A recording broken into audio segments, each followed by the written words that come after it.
প্রণয়ের সাতপরণ পর্ব 15। মায়া সিক্ত ওর রুমে নেই। আজ আমার একটু দেরিতে ঘুম ভেঙেছে, আর ওই শালা কই চলে গিয়েছে কে জানে। আমার এখন প্রচুর টেনশন হচ্ছে। শালা অশোকের নামে ভণ্ডামি শুরু করেছে। আমাদের টেনশনে ফেলে একবার শুধু হাতে পাই, শালারে থাপড়াইয়া। এত শালা শালা করিস না। আমি তোর শালা না, বরং তুই আমার শালা।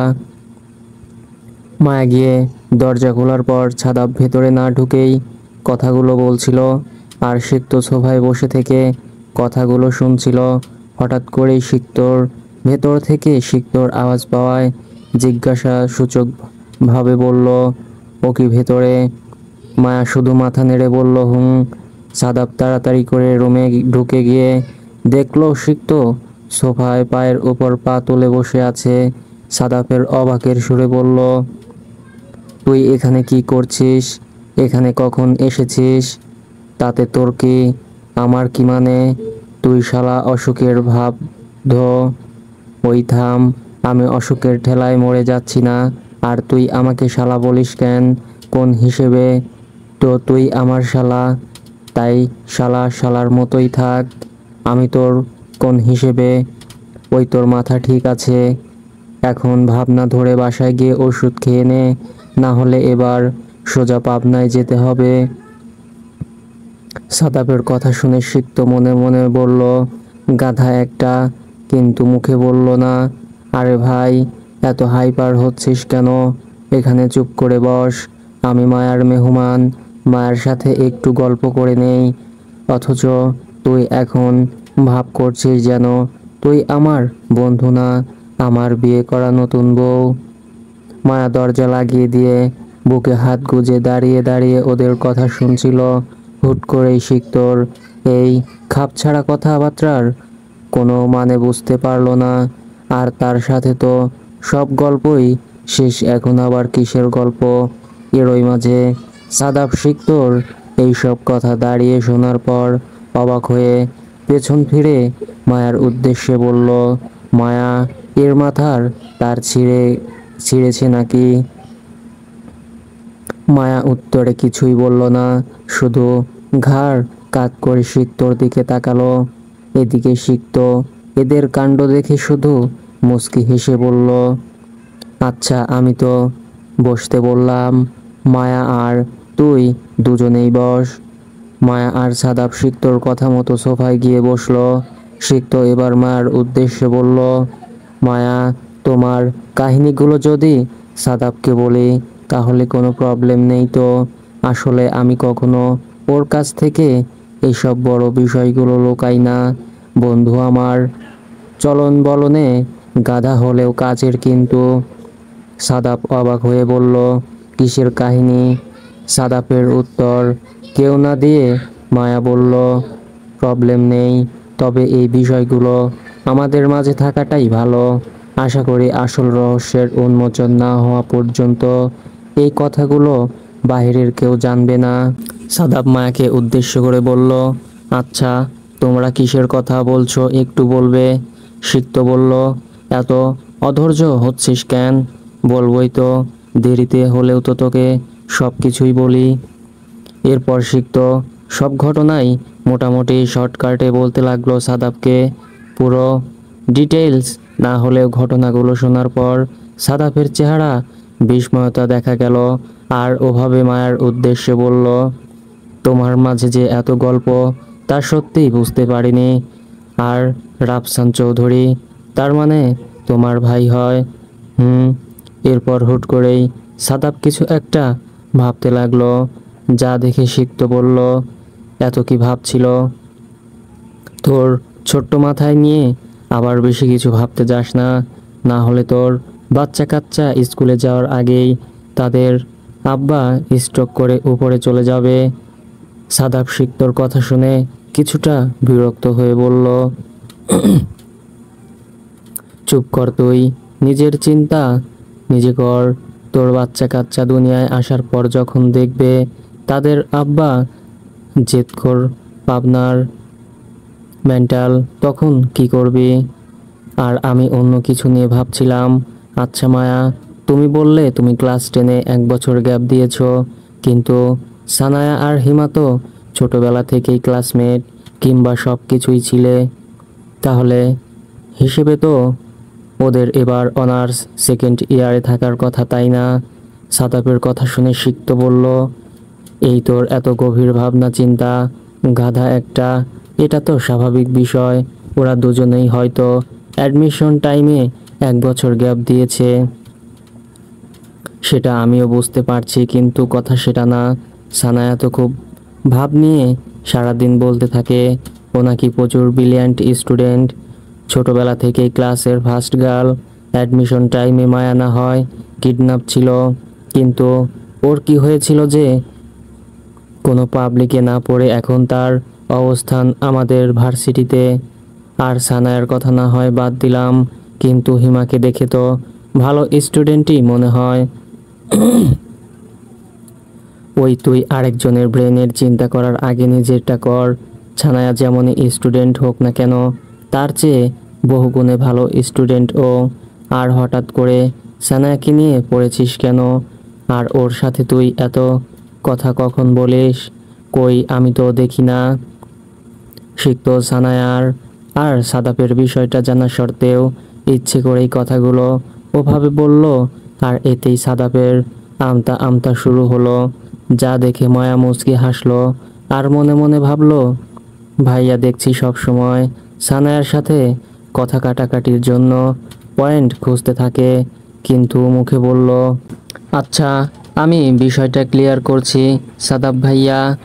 সানায়া কিন্তু সত্যিই অনেক ব্রিলিয়ান্ট স্টুডেন্ট ছিল এবং এখনও আছে, কিন্তু ওর এইচএসসি আর অ্যাডমিশনে গিয়ে ঢিলামো করেছিল।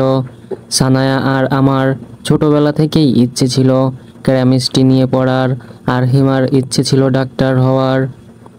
সানায়া ছিল ছোটবেলা থেকেই স্কুলের অল টাইম টপ স্টুডেন্ট, আর হিমা ছিল অ্যাভারেজ। তার মানে এই না যে দুর্বল প্রকৃতির। ওর কখনো টপ রেজাল্ট করতো না, আবার খারাপও করতো না, সব সময় গোল্ডেনের আশেপাশেই থাকতো। আর এদের দুজনের মাঝ পর্যায়ে ছিলাম আমি, কিন্তু এসএসসি আর এইচএসসিতে প্রচুর সিরিয়াস থাকলেও শেষে কোনো কাজ হয়নি আমার। কিন্তু ওদের ক্ষেত্রে ভিন্ন ঘটনা ঘটেছে। ওদের এই রেজাল্ট নাকি আমার কারণেই হয়েছে। গাধাগুলো নাকি বান্ধবীর শোকে শোকাহত ছিল। মানে আমরা ছোটবেলা থেকেই সব কিছুর সাথে সাথে পড়াশোনাটাও একসাথেই করতাম। ওই গ্রুপ স্টাডি যেটাকে বলে আর কি। এক কথায় কোনো কিছুতেই আমরা আলাদা ছিলাম না, সব কিছুই মিলেমিশে একসাথে করতাম। কিন্তু আমার রাজশাহীতে চলে আসাটা ছিল হুট করে, যা ওদের কাছে অনেকটাই শকড হওয়ার মতো। আর এদিকে হিমা কিছুটা ম্যাচিওর থাকলেও সানায়া তেমনটা না। ও এখনকার মতো সবসময়ই ছেলে মানুষই টাইপের। আমার হুট করে চলে যাওয়াটা ও স্বাভাবিকভাবে নিতে পারেনি, যে কারণে হিমার রেজাল্ট ভালো হলেও ওর এই এসএসসির রেজাল্ট তেমন একটা ভালো আসে না, আবার তেমন খারাপও না। তবে ওর কাছে তার রেজাল্ট না ছিল প্রত্যাশিত, না ওর বাবা মায়ের কাছে। আঙ্কেল আন্টি হয়তো পড়ালেখার জন্য বকাবকিও করে, সে কারণে ও আরও ডিপ্রেসড হয়ে যায়। এরপরে আর পড়াশোনায় তেমন মনোযোগ দিতে পারেনি। সব সময় আমার চিন্তা নিয়ে পড়ে থাকতে থাকতেই এইচএসসির রেজাল্টও আর তেমন ভালো করলো না। সব সময় টপে থাকা স্টুডেন্টের রেজাল্ট হলো 10-2 প্লাস। এদিকে হিমাও আমার জন্য আর সানায়ার পরিস্থিতির জন্য কষ্ট পেলেও ওর রেজাল্ট দুটো বোর্ড পরীক্ষাতেই প্লাস এলো। এরপর এলো অ্যাডমিশন টাইম। প্রথমবার সানায়া তো ঠিকভাবে কোথাও পরীক্ষা দিলই না, আর হিমা মেডিকেল টার্গেট ছিল, কিন্তু ওর আর চান্স হলো না। প্রথম বছর দুজনেই বিফলে গেল। এদিকে সানায়ার স্বপ্ন ছিল ঢাবির কেমিস্ট্রি ডিপার্টমেন্টে পড়া, কিন্তু ওর এইসব ছেলে মানুষের জন্য স্বপ্ন স্বপ্নই থেকে গেল। আর যখন হুঁশ আসলো তো তখন সামনের বছরের প্রস্তুতি নেওয়া ছাড়া আর কোনো উপায় নেই। এদিকে হিমা যতটুকু পড়াশোনার প্রতি সিরিয়াস ছিল সেটা প্রথমবার মেডিকেলে চান্স না হওয়ার কারণেই ভেঙে গেল। পরের বছর পড়াশোনায় সিরিয়াস না হয়ে ভেঙে পড়ায় ওর আবার মেডিকেলে চান্স হলো না। এদিকে সানায়ার রাজশাহীতে চান্স হলো ঠিকই, কিন্তু মনের মতো কোনো সাবজেক্ট পেল না যেখানে ওর ইচ্ছে কেমিস্ট্রি নিয়ে পড়ার। এরপর সানা ডিসিশন নিল প্রাইভেটে ভর্তি হয়ে কেমিস্ট্রি ডিপার্টমেন্টে পড়তে পারলেই হলো। স্বপ্ন তো তার এমনিতেই জলে গিয়েছে, আর হিমার তো তখন আরও করুণ অবস্থা। এক বান্ধবীকে হারিয়েছে, মেডিকেলেও চান্স হলো না, তখন আর তারও কোনো স্বপ্ন নেই। ডিসিশন নিল সানায়া যেখানে সেই ডিপার্টমেন্টে ভর্তি হবে, হিমাও সেখানেই ভর্তি হবে। ও অন্তত দুই বান্ধবী তো বাকি বছরগুলো একসাথে থাকতে পারবে। আর ঘুরে ফিরে ভাগ্য আমাদের আবারও একসাথে করেছে। গাধা দুটো ম্যাচুরিটি না দেখিয়ে গাধামি করেছে, ভালোই হয়েছে, না হলে আমি তো ওদের জুনিয়রই থেকে যেতাম। কথা শেষ করেই মায়া মুচকি হাসলো। সম্পূর্ণ কথা শুনে সিক্ত সাদাব দুজনেই বলল, ও এই কাহিনী। সাথে সাথে আবার সাদাব কিছু জিজ্ঞেস করতে চাইলে সিক্ত বলল, তোর মাথা মোটা টাইপের কোশ্চেন করা শেষ হলে চল এখন যাই। তুই থাম, আমার আরেকটা জিনিস জানার আছে। আবার কি? মায়া ঢাকা বোর্ডের স্টুডেন্ট ছিল, তাহলে রাজশাহী বোর্ডে কিভাবে পরীক্ষা দিল? রেজিস্ট্রেশন তো ক্লাস 9-এই হয়, তাই না? এর চেয়ে ভালো ছিল তোকে ডিটেলস সব বলতাম, কষ্ট করে শর্টকাটে কেন বলতে গেলাম। আরে তোকে বললাম না, ওই সরকারি স্কুলের হেড স্যার যিনি মায়ার সব পড়াশোনার দায়িত্ব নিয়েছিলেন, তিনি এই সব কিছুর ব্যবস্থা করেছে। মায়া তো শুধু তাকে তার পারিবারিক বিষয় বাদে সবই বলেছিল। আর মায়ার বাবার পরিচিতি তো অনেক জায়গাতেই ছিল, তাই হয়তো তিনি এসবের সাহায্য করেছে। ঠিক বললাম তো মায়া? সব প্রশ্ন শেষ, এখন চল, একটু পর ভার্সিটিতে যেতে হবে। রোকেয়া কি ওর কাজ শেষ করে চলে গেছে? কিসের রোকেয়া? ও এখনো আসেইনি? বলিস কি, ফোন করেছিলি? আজকেও দেখ কই না কই আবার ঘুরতে গিয়েছে। মেয়েটা যে এমন কেন কে জানে। যাই হোক চল এখন। মায়া এখন চলে যাচ্ছি, আবার কোনো এক সময় বিরক্ত করতে আসব, অবশ্যই সেটা আমার টাইমেই। কথা শেষ করেই সিক্ত একটা বাঁকা হাসি দিয়ে বসা থেকে উঠে দাঁড়ালো। এদিকে সিক্তর কথার মানে সাদাব না বুঝতে পারলেও মায়া ঠিকই বুঝেছে। আর এতক্ষণ যে তারা দুজন রোকেয়া নামের মেয়েটাকে নিয়ে কথা বলছিল, সে সিক্তদের বাসার রান্নার কাজ করে। প্রতিদিন সকালে এসে রান্না করে দিয়ে যায়, এরপর বিকেলে একবার এসে ঘর গোছানো আর রাতের রান্না করে দিয়ে যায়। মেয়েটার বয়স বেশি না, ঠিকভাবে পড়াশোনা করলে এবার এসএসসি পাশ করতো। আর সিক্তদের কাপড় ধোয়া নিয়ে ওদের অত টেনশন নিতে হয় না, যার যার কাপড় নিজ দায়িত্বে ওয়াশিং মেশিনেই ধুতে দিয়ে দেয়। কিন্তু আজ ওদের বাসায় রোকেয়া না আসায় মায়া ঠিকই বুঝতে পারলো আজ সকালে এদের কোনো ব্রেকফাস্ট নেই। কষ্ট করে খাবার বানিয়ে খেতে মন চাইলে খাবে, নয়তো না খেয়েই চলে যাবে ভার্সিটিতে। মায়া সেই জন্য সাদাপার সিক্তর উদ্দেশ্যে বলল, আজকের ব্রেকফাস্ট না হয় আমার বাসাতেই করে যান। মায়ার কথা শুনে সাদাব বলল, আরে না না, তুমি শুধু শুধু প্যারা নিও না, এমনিতেও সকালে তেমন একটা খাই না আমরা। সাদাপের কথা শুনে মায়া কিছু বলবে তার আগেই সিক্ত বলল, আরে মায়া যখন এত করে বলছে তাহলে খেয়েই যাই, সমস্যা কিসের? তুই বরং তিহানকেও নিয়ে আয়।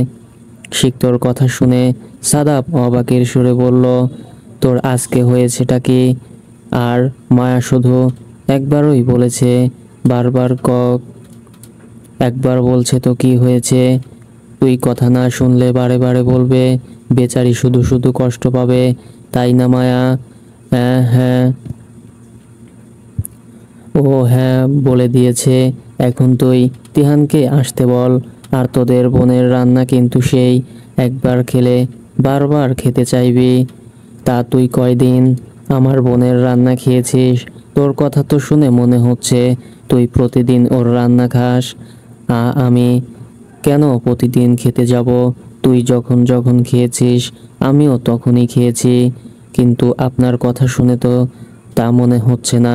মায়াকে আমার বোনের চেয়ে তো বেশি তোর বিয়ে করাবো।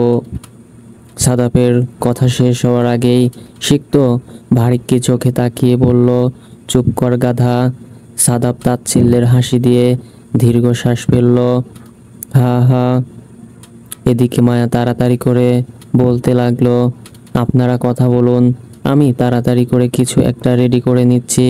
এভাবে কথা বলতে থাকলে ভার্সিটিতে আর যেতে হবে না। মায়ার কথা শুনে সিক্ত বলল, ওকে মিস, তবে যাই। কুখাদ্য বানাও না কেন? তোমার ওই হাতের বিষাক্ত জাদুতে আমার জন্য একটা স্ট্রং ব্ল্যাক কফি বানিয়ে দিও। ওকে। সিক্তর কথা শুনে মায়া কিছুই বলল না। এই বেডা প্রশংসা করে নাকি দুর্নাম করে তাই ভালো করে বোঝা যায় না। মায়া আর দেরি না করে সিক্তকে শান্ত চোখে একবার দেখে নিয়ে কিচেনে চলে গেল। মোটামুটি মায়ার ব্রেকফাস্ট বানানো রেডি। তেমন কিছুই না। সিক্তর আর তার জন্য স্ট্রং ব্ল্যাক কফি, আর তিহান তার সাদাপের জন্য নর্মাল কফির সাথে স্যান্ডউইচ, ব্রেড বাটার আর এক পোচ। সকালবেলা কেউ তেমন কোনো ভারী ব্রেকফাস্ট করে না, আর এখন তেমন সময়ও নেই যে রুটি কিংবা অন্য কিছু করবে।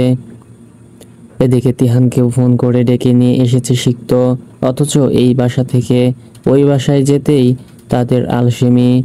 মায়া সকলে যেহেতু ব্রেকফাস্ট করছে তাই আর নতুন করে কিছু খেলো না, শুধু ব্ল্যাক কফিটা ছাড়া। এরপর সবাই মিলে খাওয়া দাওয়া শেষ করে সিক্তরা চলে গেল নিজেদের বাসায় রেডি হতে। এদিকে মায়াও ভার্সিটির জন্য তৈরি হতে লাগলো। সকালে তাড়াহুড়ো করে সবাই ভার্সিটিতে পৌঁছে ক্লাসে অ্যাটেন্ড হতে পেরেছে। বর্তমানে ব্রেক টাইম চলছে সবার। সবাই এখানে সেখানে ক্যাম্পাসে ঘোরাঘুরি করছে। আজকেও বৃষ্টি আসার আভাস রয়েছে প্রকৃতির। মায়া আর সিক্ত কিছু বিষয় নিয়ে কথা বলছিল, এমনিতেই সেখানে উপস্থিত হলো শুভ্র। আর প্রথমেই মায়ার মাথার পেছনে একটি বাড়ি দিয়ে বলল, কিরে কি খবর? মায়া শুভ্রকে দেখে মুচকি হেসে দিল আর বলল, এই তো ভাইয়া, তোমার কি খবর? আমি তো সব সময় বিন্দাস, আর তোদেরকে খুঁজে পাওয়ার পর তো আরো বিন্দাস। মায়া আবারও মুচকি হাসলো। এদিকে শুভ্র সিক্তর দিকে তাকিয়ে বলল, কি সিক্ত, তোমার কি খবর? সব সময় দেখি তোমার জুনিয়রদের আশেপাশে ঘুরতে। শুভ্রর কথার উদ্দেশ্যে সিক্তই বুঝতে পারলো, তাই দুই পকেটে হাত ঢুকিয়ে মুচকি হেসে বলল, জুনিয়রদের আশেপাশে তো এমনি এমনি ঘুরি না, নিশ্চয়ই কোনো দরকার আছে তাই। যাই হোক, আমি তো আলহামদুলিল্লাহ। যা আপনার কি খবর মিস্টার রাফসান চৌধুরী? রাফসান তাচ্ছিল্যের হাসি হাসলো আর বলল, মিস্টার সিক্ত এখন জুনিয়রদের আশেপাশে ঘোরাঘুরি করে, অথচ ইনি নাকি কখনো জুনিয়র তো দূরের কথা, ক্লাসমেটকেও পাত্তা দিত না। তোমার জীবনের এত বড় অবনতি ঘটলেও একটা বিষয়ে তোমার কোনো উন্নতি অবনতি কিছুই হলো না। তোমার এত সিনিয়র হওয়ার পরও তোমার মুখ থেকে হয়তো কখনো এই ভাইয়া ডাকটা শুনতে পাবো না। সিক্তর যেন প্রচণ্ড হাসি পেল। সিক্ত শুধু বাঁকা হেসে বলল, শুনবেন না কেন? অবশ্যই শুনবেন, আগে সম্পর্কটা তো আরেকটু জোরালো হোক। সিক্তর কথা মানে শুভ্র ঠিক বুঝতে পারল না। যা প্রকাশ পেল তার ছোট ছোট চোখ বানিয়ে সিক্তর দিকে তাকিয়ে থাকায়। কিন্তু পরক্ষণেই শুভ্র সিক্তর উদ্দেশ্যে বলল, সে যাই হোক, তুমি এখন যেতে পারো। আর তোমার মায়ের সাথে কোনো দরকার থাকলে সেটা পরে বুঝে নিও। এখন মায়ার সাথে আমার পার্সোনাল কথা আছে। শুভ্রর কথায় সিক্তর কোনো হোলদোল হলো না। ও ঠিক সেখানেই দাঁড়িয়ে রইল। যা দেখে শুভ্র বলল, কি হলো? কি বললাম কথা কানে যায়নি? না, এবার দরকারটা শুধু মায়ার সাথে নয়, বরং আপনার সাথেও মিস্টার রাফসান চৌধুরী। মানে কি? তোমার সাথে আমার সব পার্সোনাল কথা ভার্সিটির বাইরে হবে, এটাই তো। কিন্তু এবার এটা শুধু আমার পার্সোনাল কথা নয়, বরং মায়ারও। আর মিস্টার রাফসান চৌধুরী, আপনার বোন আমার জুনিয়র হওয়া সত্ত্বেও ধরতে পারেন ঠিক। এই কারণেই আমাকে ওর আশেপাশে ঘোরাঘুরি করতে দেখা যায়। এরপর অবশ্য আরও একটা কারণ হতে পারে। আপনার বোন আর আমি কিন্তু একই ফ্ল্যাটে, একই ফ্লোরে, একেবারে মুখোমুখি বাসায় থাকি। তাই আমাদের মধ্যে সম্পর্কটা শুধু সিনিয়র জুনিয়রের নয়, বরং আরও অনেক কিছুর। সিক্তর কথা শুনে শুভ্র মায়ের উদ্দেশ্যে বলল, তুই আরও এক। ভাইয়া। মায়া খুব ভালো করেই বুঝতে পারল সিক্ত আর তার শুভ্র ভাইয়ের মধ্যে সম্পর্কটা ঠিক কোন পর্যায়ে রয়েছে। এরই মাঝে শুভ্র আবারও বলল, ও আচ্ছা, তো কি কথা আছে তোদের আমার সাথে সেটা বল। আমার মতে বিষয়গুলো একটু বেশি সেনসিটিভ, তাই এগুলো ভার্সিটিতে না বলে ভার্সিটির শেষে আলাদা কোথাও গিয়ে আলোচনা করা দরকার। আচ্ছা ঠিক আছে, ভার্সিটি শেষে আমার বাসায় চলে আসিস, কিন্তু বিষয়গুলো কি নিয়ে সেটা তো একটু বল। অনেক কিছুই তো আছে, তবে সেহরাব আঙ্কেল, বাবা আর মিস্টার সিক্তর বাবা মার মৃত্যুকে আলোচনার মেইন পয়েন্ট হিসেবে ভাবতে পারো। মায়ের কথা শুনে শুভ্রর কপালে ভাঁজ পড়ল। একবার সিক্ত আর মায়ার দিকে তাকিয়ে বলল, ওকে। প্রতিদিন মায়া সানায়া আর হিমাকে তাদের বাসায় রেখে আসে, কিন্তু আজ রাফসানের বাসায় যাচ্ছে। সাথে সানায়া আর হিমাকেও নিয়ে যেতে পারবে না। এতে হয়তো ওরা দুজন সন্দেহ করতে পারে। তাই সিক্ত আর মায়া প্ল্যান করে এই বিষয়টা সামলানোর দায়িত্ব দিল সাদাবকে। এদিকে সিক্ত যাচ্ছে না তিহান কিংবা আর কেউ বিষয়টি জানুক। তাই সাদাব সিক্তর কথা মতো তিহান, সানায়া আর হিমাকে বাহানা দিয়ে ক্যাফেতে নিয়ে গিয়েছে। এমনিতেই এখন ভার্সিটি শেষ হতে হতে প্রায় বিকেল হয়ে যায়। তাই বুদ্ধি করে সাদাব ওদেরকে নিয়ে সিক্তর গাড়ি করে ক্যাফে নিয়ে চলে গিয়েছে। এদিকে সাদাবের সাথে যাচ্ছে দেখে সানায়াও খুশি, ঠিক তেমন তিহান সাথে যাচ্ছে দেখে হিমাও মনে মনে খুশি। এদিকে রাফসানের গাড়ি তার লোকেরা নিয়ে চলে গেল, আর এদিকে মায়া, সিক্ত আর রাফসান মিলে মায়ের গাড়িতে করে রাফসানের বাসায় চলে গেল। রাফসানের বাসায় যাওয়ার পর মায়া আর সিক্তকে মিলে রাতে আলোচনা করা সব বিষয় খুলে বলল। পুরো ঘটনা শুনে রাফসান রীতিমতো অবাক। তার চেহারা মুখে বিস্ময়ের আভাস। সিক্ত মায়া দুজনকেই ভেবেছিল এসব বিষয়ের কিছুটা অন্তত হলেও রাফসান জানে, কিন্তু তার চেহারায় ফুটে ওঠা বিস্ময়তা তাদের দুজনকেই অবাক করল। মায়া গত 3 বছরের ঘটনা সম্পর্কে কেউ জানতো না, ঠিক তেমনি রাফসানও। এই ঘটনাটা যতটুকু রাফসানকে অবাক করেছে, তার চেয়ে বেশি সে অবাক হয়েছে সিক্তর সাথে তার সম্পর্কের ভেজালের মূল কারণ, কিংবা সিক্তর তাকে অপছন্দ করা। তার বাবার নামের পাশাপাশি রওশন চৌধুরী রুদ্র আর মায়ের বাবার মৃত্যুতে যে কোনো স্বাভাবিকভাবে হয়নি, বরং সেটা একটা মার্ডার। রাফসানের বিস্ময়তা দেখে মায়া রাফসানকে জিজ্ঞেস করলো, ভাইয়া তুমি কি এসবের কোনো কিছুই জানতে না? তোদের কি মনে হয় এগুলো আমি আগে থেকে জানতাম? আমি তো তোদের মুখে এসব কথা শুনে রীতিমতো অবাক। এইসব গেম খেলছেটাকে আর এই রৌদ্রটাকে জানি না ভাইয়া, তবে যে এই গেমটা খেলছে সে কোনো ছোটোখাটো খেলোয়াড় নয়, বরং বড়সড় মাস্টার মাইন্ডার। তা তো বোঝাই যাচ্ছে। আচ্ছা ভাইয়া, সেহরাব আঙ্কেল আর আন্টিরা কোথায়? তুমি বলেছ তুমি আমাকে এই বিষয়টি বলবে। জানতে যখন চাচ্ছিস তাহলে বলছি। সেই দিন মেহরাব চাচ্চুর সাথে কি হয়েছিল তা তো তুই দেখেছিস, কিন্তু কি বিষয়ে তাদের সম্পর্ক নষ্ট হয়েছিল তা তোর মতো আমিও আজও জানতে পারিনি। আর অবস্থা এতই বাজে হয় যে বাবা হুট করে ডিসিশন নেয় আমরা সুইজারল্যান্ড চলে যাব। আর কোনো দেশ থাকতে ওখানে কেন যাচ্ছি সেটা জানতাম না। আমরা সবাই জানি সুইজারল্যান্ড অনেক সুন্দর একটা দেশ, কিন্তু আমার মন আটকে ছিল এই দেশের মাটিতে। মোটামুটি কয়েকটা বছর জোর করেই সেখানে থাকার পর ডিসিশন নিলাম ভার্সিটি আমি দেশের বাইরে পড়ব। যে ভাবা তাই কাজ, বাবার অনিচ্ছা সত্ত্বেও দেশে চলে আসলাম। বাবার কথা মতো ভার্সিটি থেকে শুরু করে তার পছন্দ মতো বাসা এবং আমার সুরক্ষার জন্য রাখা লোকেদের সাথে থাকতে লাগলাম। এদিকে বাবা দেশে থাকতে রাজনীতির সাথে সংযুক্ত থাকলেও বিদেশে যাবার পর তা থেকে ধীরে ধীরে সরে আসেন।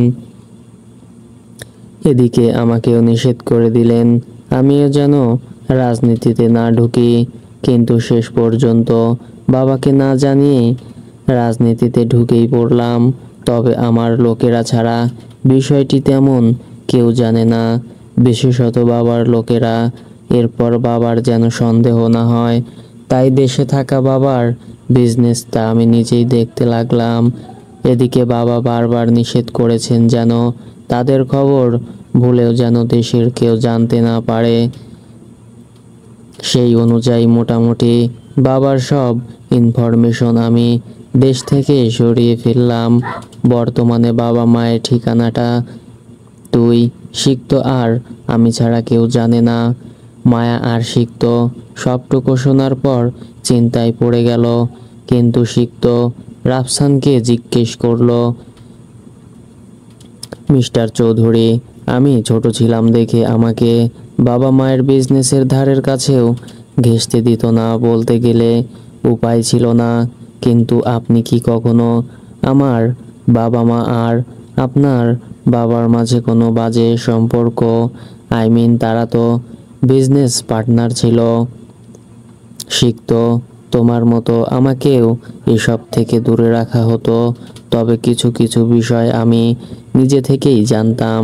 তোমার বাবা মাকে তো কখনো আলাদাভাবে দেখিনি, তবে বাবার বিজনেস পার্টনার হিসেবে বাড়িতে একজোড়া কাপেল এসেছিল। তাদের সাথে আমার বাবার সম্পর্ক সবসময়ই ভালো দেখেছি, কখনো ঝগড়া কিংবা ঝামেলা আমার নজরে আসেনি। আর আমি যদি ভুল না হই তাহলে সেই কাপেল হয়তো তোমার বাবা মাই ছিল। আচ্ছা, আপনার বাবা যদি আমরা সেহরাব চৌধুরীর সাথে এই বিষয়গুলো নিয়ে যোগাযোগ করি তাহলে তিনি কি আমাদের এই বিষয়ে কিছু?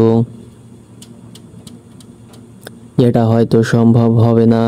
বাবাকে এই বিষয়গুলো জানালে আমি 100% শিওর সে আমাদের এই বিষয়ে কিছুই জানাবে না, উল্টো আরও ঝামেলা বাঁধবে। আমি দেশে এসে কিসে না কিসে জড়িয়ে গিয়েছি তা ভেবে হয়তো আমার দেশে থাকাটাই মুশকিল বানিয়ে দেবে। বাবা রেগে গেলে আমাকে এখান থেকেও নিয়ে যেতে পারে, আর আমি এমনটা চাই না। যা করার সব কিছু আমাদেরকেই করতে হবে। কেন যেন মনে হচ্ছে আসল মাস্টার মাইন্ড আমাদের আশেপাশেই আছে, তবে আমাদের মনে হয় না বাবা কোনো খারাপ কোনো কিছুর পেছনে জড়িয়ে আছে। আমার বাবা বলে বলছি না যদি শিখতো তোমার বাবা মা, কিন্তু এইসব রহস্যের পেছনে বাবার কোনো সম্পর্ক থাকে তবে তার অপরাধের যা প্রাপ্য শাস্তি হবে, তাতে আমি কোনো বাধা দেব না। এমন ছেলে আমি না, কিন্তু বাবার মাঝেও যে রহস্য আছে তাও আমি শিওর। আজ পর্যন্ত অনেক কিছুতেই আমার মনে সন্দেহ জেগেছে, কিন্তু তার কোনো উত্তরই আমি বাবাকে জিজ্ঞেস করে পাইনি। রাফসানের বিষয় তারা তিনজনে নানা আলোচনা শেষে প্রায় বিকেলের শেষ প্রহরের দিকে তারা রাফসানের বাসা থেকে তার বাসার উদ্দেশ্যে বেরিয়ে পড়েছে।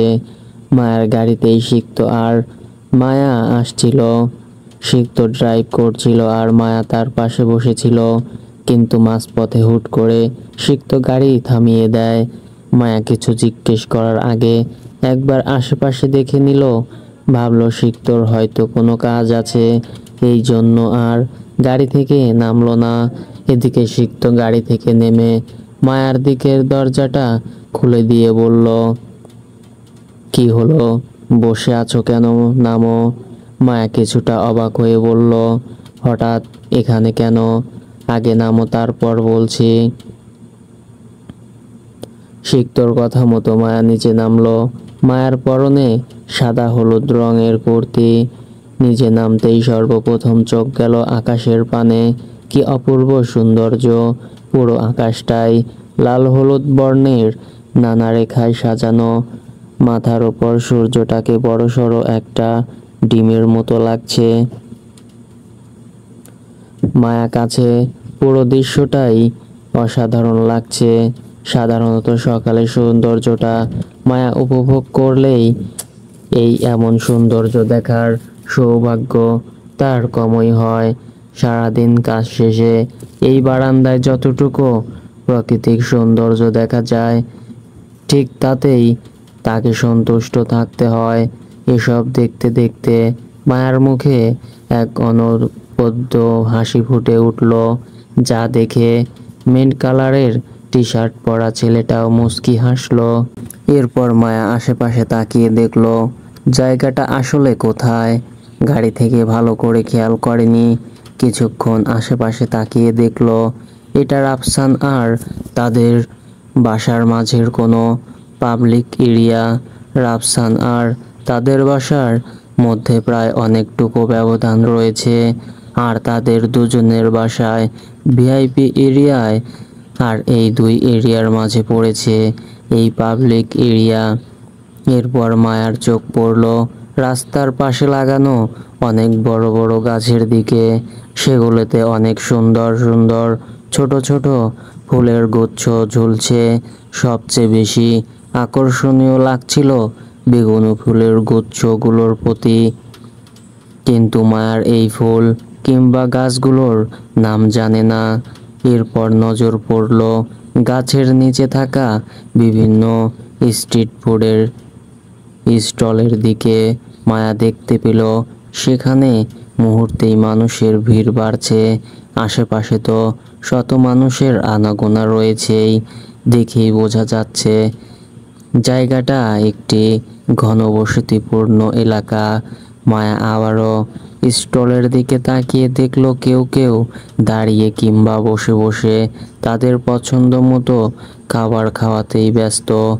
আশেপাশে থেকে নানা ধরনের সুগন্ধ এসে নাকে ঢুকছে, তবে সবচেয়ে বেশি যে গন্ধটা পুরো শরীরে জাগরণ সৃষ্টি করলো তা হলো নেশালো সেই কফির সুগন্ধে, যা আসছিল কাছেই থাকা একটা কফির স্টল থেকে।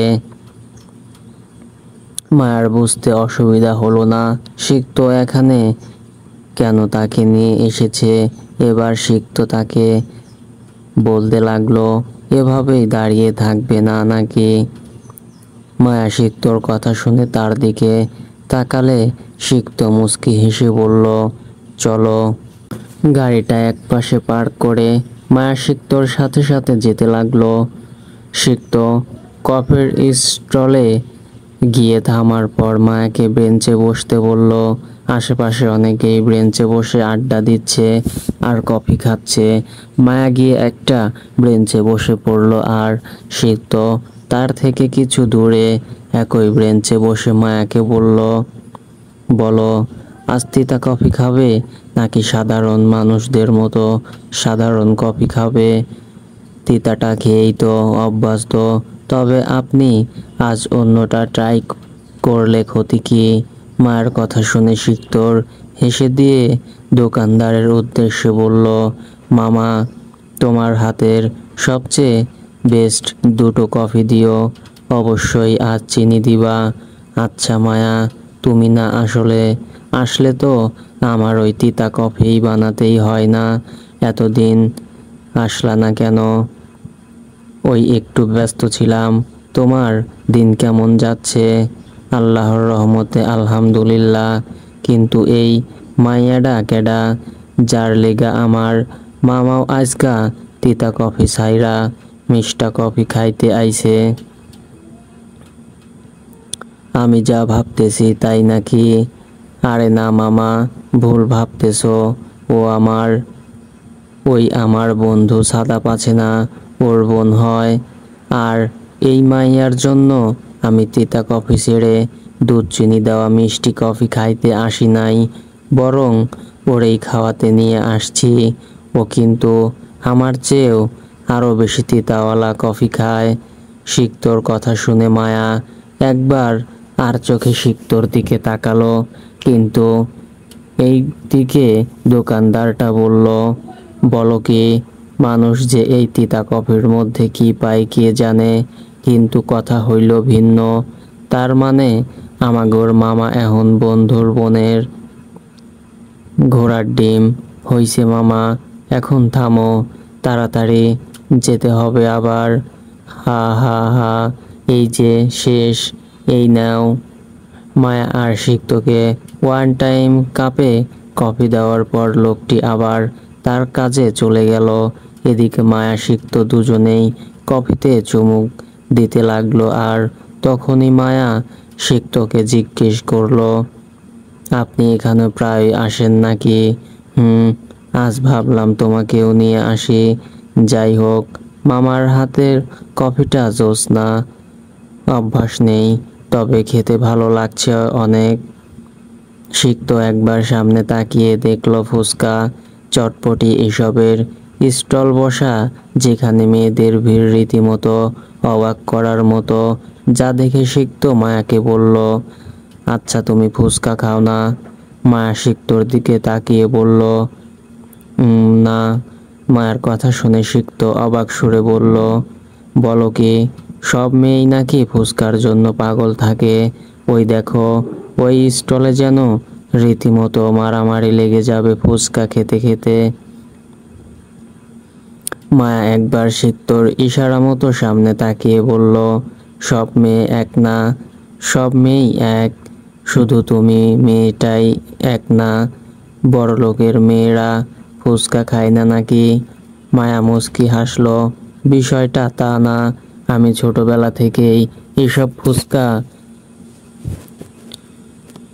ফাস্ট ফুড কিংবা স্ট্রিট ফুড কোনো কিছুই প্রতি আগ্রহ পাই না। আবার আমার কাছে তেমন একটা ভালো লাগে না। তবে সানায়া আর হিমাকে সব সময় এসব জিনিসের প্রতি আসক্ত দেখেছি। ও আচ্ছা। মায়া সিক্ত হালকা গল্প করতে করতেই হঠাৎ সিক্ত খেয়াল করলো মায়া সামনে থাকা একটা চুড়ির স্টলের দিকে তাকিয়ে রয়েছে।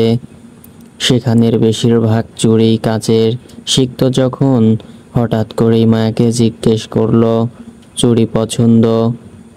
মায়া সিক্তর দিকে তাকিয়ে মুচকি হেসে বলল, না, এটাও পছন্দ না। এটার টেস্টও কি ভালো লাগে না নাকি? এসবে অভ্যস্ত না, লাইফে কখনো চুড়ি পরা হয়নি।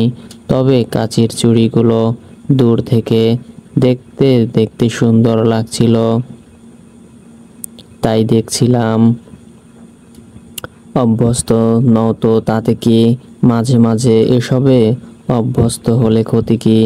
এছাড়া তুমি তো শাড়ি পরতে জানো, মাঝে মধ্যে সুতি শাড়ির সাথে কাচের চুড়ি, কপালে ছোট একটা টিপ, সাথে খোপা করে বেলি ফুলের গাজরা পরবে।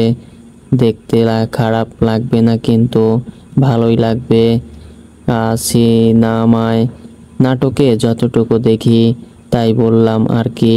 সিক্তর কথা শুনে মায়া মুচকি হাসলো আর বলতে লাগলো, শাড়ি পরাটা তো এই কিছুদিন আগে শিখেছি, তাও ইউটিউব দেখে।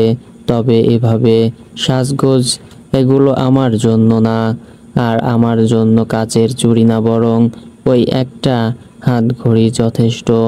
চাইলেও সবার সাথে সব কিছু মানায় না, বেশি জানো তুমি। আচ্ছা, তুমি কি কখনো সাজগোজও করনি? মেয়েরা তো সারাদিনই নানা মেকআপ করে শাড়ি পরে সেজে গুজে পিক তোলে, তাহলে তুমি এসব কখনো করা হয়নি? বললাম না এগুলো আমার জন্য বেমানান, আর এসবের প্রতি আমার কখনো তেমন কোনো আগ্রহ জন্মেনি। আমি ছোট থেকেই সিম্পল থাকতেই পছন্দ করতাম। আর আপনি যা যা বললেন এই সব করতো হিমা আর সানায়া, আর ওদের পার্সোনাল ফটোগ্রাফার ছিলাম আমি। মায়ার কথা শুনে সিক্ত হাসতে লাগলো। মায়া মুচকি হাসলো। এরপর কফি খাওয়া শেষে সিক্ত কফির মূল্যটা দোকানদারকে দিয়ে মায়াকে গাড়িতে বসতে বলল, কিন্তু সিক্ত গাড়িতে উঠল না। মায়াকে কিছুক্ষণের জন্য ওয়েট করতে বলে কোথায় যেন চলে গেল। এদিকে মায়াও আর কিছু বলল না। বাহিরে তাকিয়ে একবার দেখলো সূর্য প্রায় ডুবতে শুরু করেছে। কিছুক্ষণ অপেক্ষা করার পর সিক্ত ফিরে এলো আর এসেই গাড়িতে বসে মায়াকে একটা ব্যাগ হাতে দিল। মায়া প্রথমেই সিক্তকে দেখে প্রচণ্ড অবাক হলো, কারণ তার হাতে থাকা বেগুনি, হলুদ আর সাদা রঙের ফুলগুলো দেখে। এই ফুলগুলোর দিকেই প্রথমে মায়ার চোখ পড়েছিল। এরপর আরও কিছু অবাক হলো যখন হাতে থাকা ব্যাগটার ভেতরে তাকিয়ে দেখলো পুরো 12 রঙের 12 ডজন চুড়ি রাখা তাতে। সিক্তর দিকে বিস্ময়তা নিয়ে তাকাতেই সিক্তর মায়ার হাতে ফুলগুলো দিয়ে গাড়ি স্টার্ট করে বলতে লাগলো, তুমি হয়তো বেগুনি রং এর ফুলগুলোর প্রতি বেশি আকৃষ্ট ছিলে, তবে আমার হলুদ আর সাদা ফুলের রঙের ফুলগুলো ভালো লেগেছে, তাই সবগুলোই নিয়ে এসেছি। কিন্তু গাছগুলো তো অনেক বড় ছিল। এই জন্যই কিছুটা দূরের ছোট গাছগুলো থেকে ফুলগুলো নিয়ে এসেছি। ফুলগুলো না ঠিক আছে, কিন্তু চুড়ি, এত চুড়ি কি করব?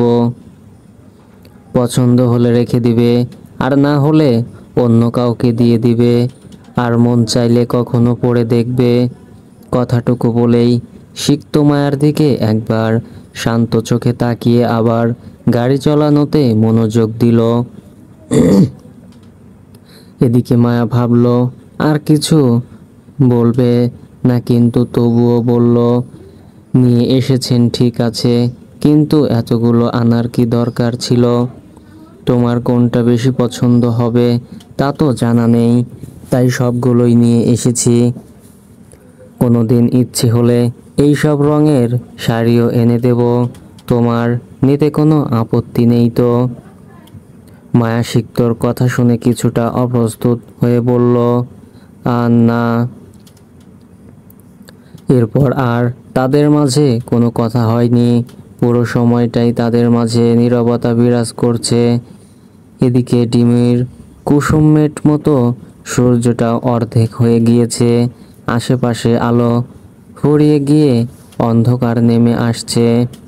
এরই মাঝে মায়ারা এসে তাদের বাসার সামনে নেমে পড়ল। মায়াকে তার গাড়ির চাবিটা দিয়ে সিক্ত উপরে চলে যেতে বললেও সিক্ত নিচে আর গেল না। মায়াকে শুধু বলল, আমার একটু কাজ আছে, আমার যেতে দেরি হবে, তুমি বরং চলে যাও। মায়া আর কিছু জিজ্ঞেস না করে লিফটে করে তার ফ্লোরে এসে নামলো। হাতে থাকা ব্যাগ আর ফুলগুলো দেখে মুচকি মুচকি হাসতে হাসতে তার বাসার কাছে এলো। কিন্তু দরজার নখ খুলতে গিয়েই হঠাৎ করেই তার মুখের হাসি গায়েব হয়ে গেল। মায়া দেখলো তার বাসার মেইন দরজা খোলা, আর এটা দেখে যেন প্রচণ্ড অবাক হলো। সে তো এতটা কেয়ারলেস হতে পারে না যে দরজাটা ঠিকমতো লক না করেই চলে যাবে।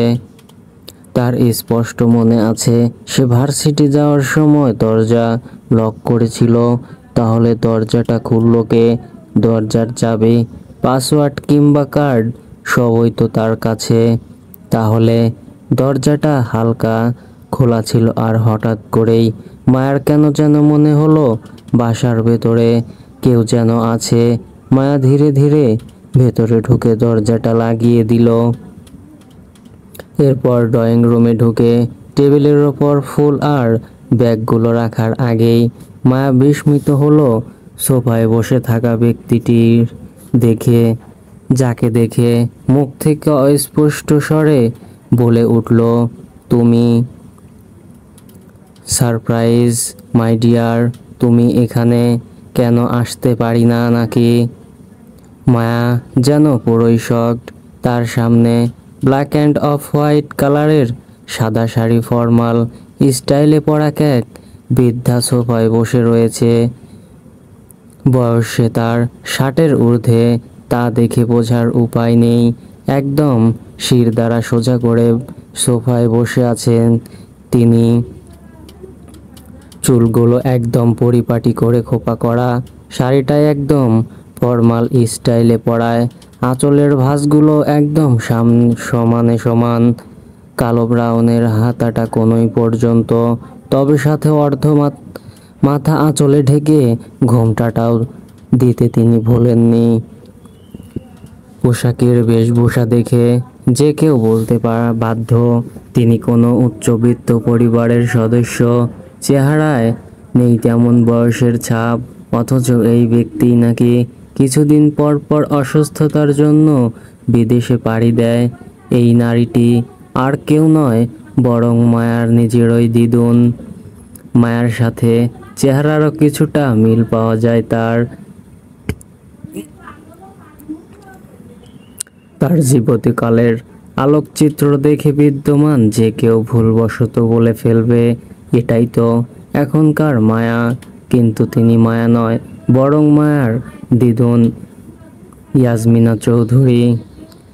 মায়া তার হাতে থাকা ফুলগুলো আর ব্যাগটা ট্রি টেবিলের ওপর রেখে তার দিদুনের কাছে এগিয়ে গিয়ে বলল, তুমি এভাবে আসবে ভাবতেও পারিনি। তোমাকে আগে বললে কি হতো?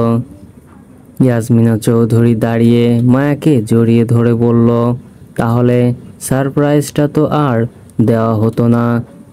এরপর মায়াকে ছেড়ে দিয়ে মায়ার দুই বাহু ধরে আবারও বলল, কিন্তু তোমাকে সারপ্রাইজ দিতে এসে দেখছি আমি নিজেই সারপ্রাইজ হলাম। মায়া একটু জিজ্ঞাসা সূচকভাবে তার দিদুনের দিকে তাকানোর পর তার দিদুন টেবিলের দিকে ইশারা করে বলল, আমার বান্ধবীকে এতগুলো ফুল কে দিল শুনি?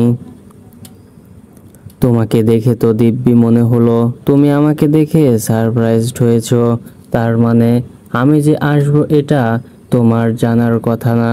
তাহলে ফুলগুলো নিশ্চয় আমার জন্য আনোনি।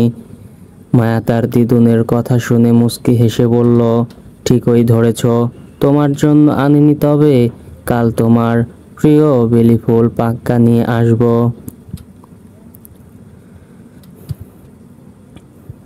যাক, আমার ধারণা বরাবর না হলেও অনেকটা স্বাভাবিক হয়েছ তুমি। আগের মায়ার মতো কথা ঘোরাতে শুরু করেছ।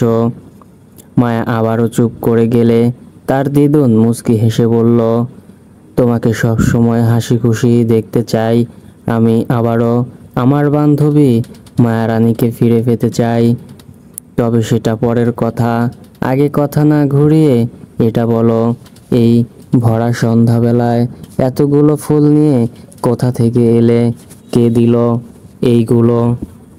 তুমি যা শুনতে চাচ্ছ তেমন কিছুই নয়, এগুলো মিস্টার সিক্ত দিয়েছে। ইয়াসমিনা চৌধুরী তার কপালে মিথ্যা ভাঁজ ফেলিয়ে বলল, এই মিস্টার সিক্তটাকে আমার ভার্সিটির সিনিয়র, আর আমার সামনের বাসায় থাকে। তাই নাকি? সত্যি বলছো নাকি অন্য কিছু? তুমি যথেষ্ট বিচক্ষণ মানুষ, আমাকে আলাদাভাবে কিছু বলতে হবে না জানি। মায়ার দিদুন মুচকি হেসে বলল, জানি তো। তোমাকে নিয়ে আসলে এগুলো সম্ভব নয়। ছোটবেলায় যা একটু শুভ্রকে বিয়ে করার জন্য ছেলে মানুষই করতে, এই আর কি। দিদুনের কথা শুনে মায়াও কিছুটা মুচকি হাসলো। আবার পরক্ষণেই সিরিয়াস কণ্ঠে মায়া বলল, দিদুন, শুভ্র ভাইয়াকে খুঁজে পেয়েছি। হঠাৎ করে ইয়াসমিনা চৌধুরীর হাসি খুশি মুখ গম্ভীরতায় ছেয়ে গেল। সে ভারিক্কি কণ্ঠে মায়াকে জিজ্ঞেস করলো, কোন শুভ্র? সেহরাবের ছেলে। মায়া মুচকি হেসে বলল, এটা কি সত্যি? তুমি ওকে কোথায় পেলে? ওদের তো কোনো খোঁজ খবরই পাইনি। এরপর মায়া কিভাবে শুভ্রকে পেয়েছে সকল কিছু বলতে লাগলো। যেটুকু শুনেই ইয়াসমিনা খুশিতে আপ্লুত হয়ে বলল, আমার এখনো বিশ্বাস হচ্ছে না। তুমি প্লিজ কালকেই ওকে আমার সাথে দেখা করতে বলো। এতদিন পর ওকে দেখতে পাবো ভাবতেই পারছি না। মায়া মুচকি হেসে বলল, ঠিক আছে, তবে সেটা কালকের বিষয়, কালকেই দেখা যাবে। এত জার্নি করে এসেছো, গিয়ে ফ্রেশ হয়ে নাও। আমি গিয়ে তাড়াতাড়ি করে কিছু রেঁধে ফেলি। এজন্যই বলি, আসার আগে আমাকে বললেই হতো আগে থেকে। তোকে কিছু করতে হবে না, তোর দিদুন সব ব্যবস্থা করেই এসেছে। এতদিন পর একমাত্র নাতনির কাছে এসেছি, অথচ এমনি আসবো, আবার তোকে এসব রান্নার প্যারাও দেব। আমি হয়তো অন্য সব গ্রাম বাংলার নানি দাদির মতো একেবারে সংসারী কিংবা রান্নায় একদম দক্ষ নই, তবে রান্না করা কিন্তু আমার শখ। এই জন্যই মোটামুটি তোর সব প্রিয় খাবার রান্না করে নিয়ে এসেছি। মায়া মুচকি হেসে বলল, শুধু শুধু এত কষ্ট করতে গিয়েছো, না করলেও পারতে। আমি করব না তো কে করবে? আর কেউ করার মতো আছে নাকি? মায়া বুঝতে পারল তার দিদুন কথাটা কোন উদ্দেশ্যে বলেছে, তবে সে বিষয়টি নিয়ে না বাড়াতে চেয়ে তার দিদুনের উদ্দেশ্যে বলল, দিদুন, আমাকে গোসল করতে হবে, তুমি ফ্রেশ হয়ে নাও। আমিও গোসল শেষ করে খাবারগুলো সাজিয়ে দিচ্ছি। ইয়াসমিনা চৌধুরী হেসে বলল, ঠিক আছে, কিন্তু পরক্ষণেই বলল, 1 মিনিট। মায়া গোসলের উদ্দেশ্যে যেতে লেগেছিল, কিন্তু হঠাৎ তার দিদুনের কথা শোনায় থেমে গিয়ে পিছন ফিরে তার দিদুনের দিকে তাকালো। তখন তিনি মুচকি হেসে বললেন, এই ব্যাগে কি আছে সেটাই তো দেখা হলো না। কথা শেষ হতে না হতেই তিনি গিয়ে ব্যাগটা খুলে চুড়ির বাক্সটা বের করে হাতে নিয়ে চুড়ির দিকে তাকিয়ে অবাক সুরে বলল, এতগুলো কাচের চুড়ি। এরপর মায়ার দিকে অবাক চোখে তাকিয়ে বলল, তোমার তো সাজগোজ পছন্দ না, তার মধ্যে কখনো তো এসব কাচের চুড়ি। কাচের চুড়ি কি বলছি, সাধারণ চুড়ি তো কখনো পরতে দেখিনি, আর এখানে এতগুলো কাচের চুড়ি। 1 সেকেন্ড, আমি যদি ভুল না হই তাহলে এগুলোও তোমার সেই মিস্টার সিক্ত দিয়েছে, রাইট? মায়া স্বাভাবিকভাবে উত্তর দিয়ে বলল, এদিকে তার দিদুন মুচকি হাসতে হাসতে বলল, কাহিনীটা কি বলতো? তুই তো এখন আমাকে গোলক ধাঁধায় ফেলে দিচ্ছিস। তোকে দেখে তো আমার তেমন কিছুই মনে হচ্ছে না, আবার কিছু বুঝতেও পারছি না। আচ্ছা, তাহলে কি সেই ছেলেটাই? সেরকম হলে তুই কেন সাপোর্ট করছিস? দিদুনের এসব অদ্ভুত চিন্তা ভাবনা দেখে মায়া চোখগুলো স্বাভাবিক ছোট ছোট করে বলল, দিদুন, তোমার বয়স হয়েছে, তাই স্বাভাবিক বিষয়টিকে এত পেঁচাচ্ছ। তোমার কাছ থেকে এসব আশা করিনি। কেউ আমাকে কিছু দিলে সেটা নিশ্চয়ই না নিয়ে ফিরিয়ে দেওয়া আমার উচিত হবে না। তুমি এখানে বসে এসব আবোল তাবোল চিন্তা করো, আমি বরং ফ্রেশ হয়ে আসি, অনেক গল্প হবে। মায়া কথা শেষ করে মুচকি হেসে টেবিল থেকে ফুলগুলো আর চুড়িগুলো নিয়ে সামনে এগোতে এগোতেই পেছন থেকে তার দিদুনের গলায় শুনতে পেল, আমাদের মায়া কিন্তু যার তার জিনিস কখনো নেয় না। হয়তো মায়া এটা ভুলে গিয়েছে। মায়া এবার আর পেছনে ফিরে তাকালো না, শুধু মুচকি হেসেই তার রুমে চলে গেল গোসল করতে। রুমে এসে মায়া চুড়িগুলো ড্রেসিং টেবিলের সামনে রেখে আলমারি থেকে নিজের জন্য কমফোর্টেবল একটা ড্রেস বের করে গোসল করতে চলে গেল। বাথটবে বসে মায়া গোসল করছিল আর আনমনে অনেক কিছুই ভেবে যাচ্ছিল। হঠাৎ করেই তার মনে হলো দিদুনকে তাদের জানা রহস্যের ব্যাপারে জিজ্ঞেস করা উচিত, কিন্তু এতে কি দিদুন কিছু বলতে রাজি হবে? আমি বুঝতে পারছি না তারা আমাদের কিছু বলে না কেন। এদের রহস্য কি? দিদুন সব কিছু না জানলেও কিছু তো জানে। তবে শুভ্র ভাইয়ার বাবা আর সেহরাব আঙ্কেলের ব্যাপারটা নিয়ে যখন জিজ্ঞেস করেছিলাম তখন তো কোনো উত্তরই পাইনি।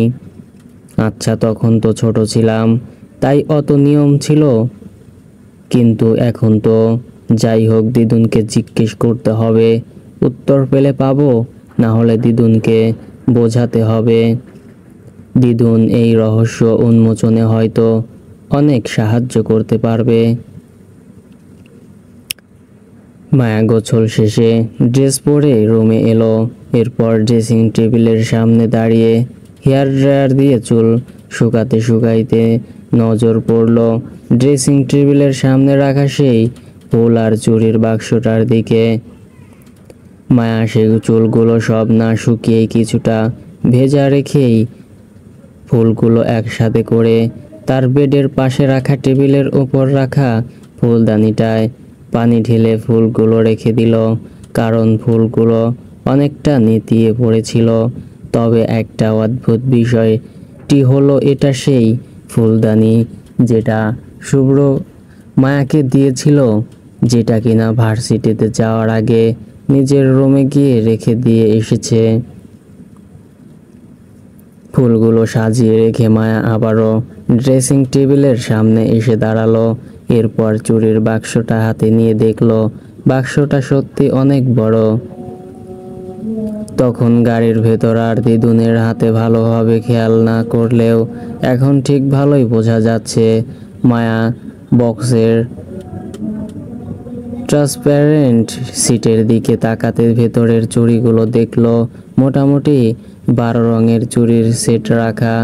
তবে মায়া আর বক্সটা খুলে চুড়িগুলো দেখলো না, শুধু বাইরে থেকেই চুড়িগুলো কিছুক্ষণ দেখে বক্সটা হাতে নিয়ে আলমারি খুলে সামনে গিয়ে দাঁড়িয়ে বক্সটা আলমারির ভেতরে একপাশে রেখে বলল, এগুলো তোর জন্য না মায়া, হয়তো কোনো একদিন। কথা শেষ করেই মায়া আলমারি বন্ধ করে দিয়ে রুম থেকে বের হয়ে আসলো। এই মেয়েটা কখন কি করে, কেন করে, সত্যিই বোঝা কঠিন। এর নাম মেহেরিনী মায়া নয়, বরং রহস্যময় মায়া হলেই ভালো হতো। মায়া তার রুম থেকে বেরিয়ে এসে তার পাশের রুমের দিকে তাকিয়ে ভাবলো, তার দিদুন যেহেতু জার্নি করে এসেছে, তাহলে নিশ্চয়ই এখন গোসল করছে, আর তার গোসল করতে প্রায় অনেক সময় লেগে যায়।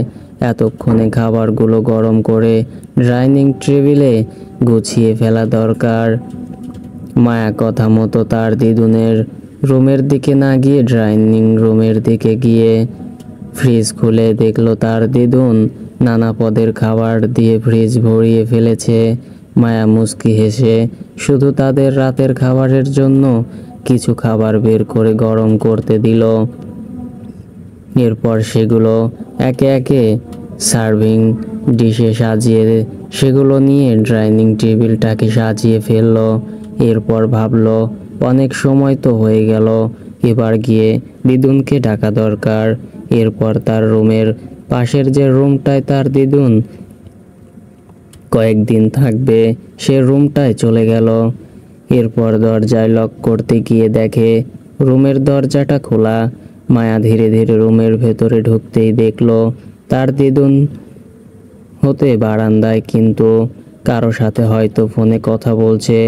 এরপর মায়া মুচকি হেসে বারান্দার দিকে কিছুটা এগোতেই মায়ার কানে আওয়াজ এলো তার দিদুন কাউকে ফোনে বলছে। মায়া যেন কোনোভাবেই। সো ফ্রেন্ডস, গল্পটি কেমন লাগলো অবশ্যই কমেন্ট করে জানিয়ে দিন, এবং নিত্য নতুন গল্প দেখতে চাইলে চ্যানেলটি সাবস্ক্রাইব করে পাশেই থাকুন। ধন্যবাদ সবাইকে।